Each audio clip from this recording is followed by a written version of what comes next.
Selon l'astrologie, les signes sont associés aux planètes par couple. Saturne en bas, puis Jupiter. Mars est avec le Scorpion et le Bélier, Vénus avec la Balance et le Taureau, puis Mercure qui encadre les deux grands luminaires, le Soleil avec le Lion et la Lune avec le Cancer. En redressant le zodiaque, l'axe de symétrie est évident. Le sombre Saturne est en bas, en opposition au Soleil et à la Lune. Le masculin et le féminin sont répartis droite-gauche. En zoomant sur la Balance et le Taureau, signe de Vénus, donc féminin, une forme identique apparaît, un rectangle, lequel est ressemblant à la lettre M, lettre de la maman, de la matrice. Ainsi, 3 traits consécutifs seraient une lettre.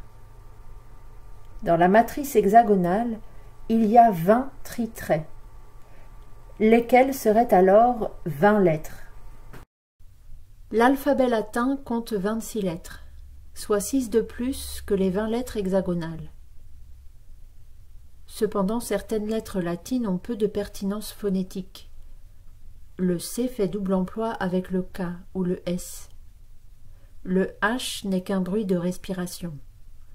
Le Q fait double emploi avec le K. Le W fait double emploi avec le V. Le X est un diphtongue KS ou GZ.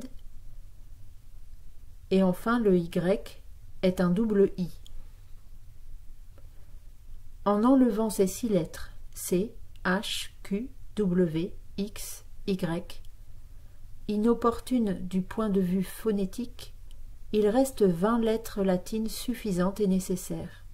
Il est alors possible de les comparer aux 20 lettres hexagonales.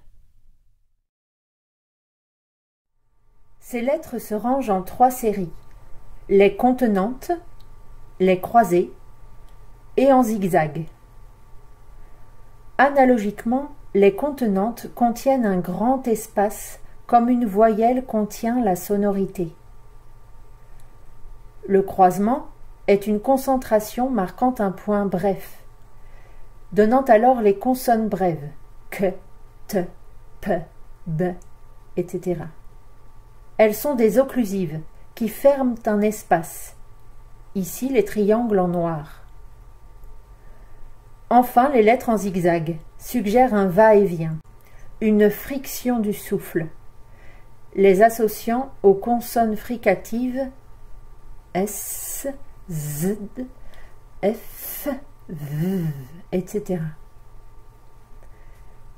Le M et le L sont des consonnes qui portent le son comme une voyelle.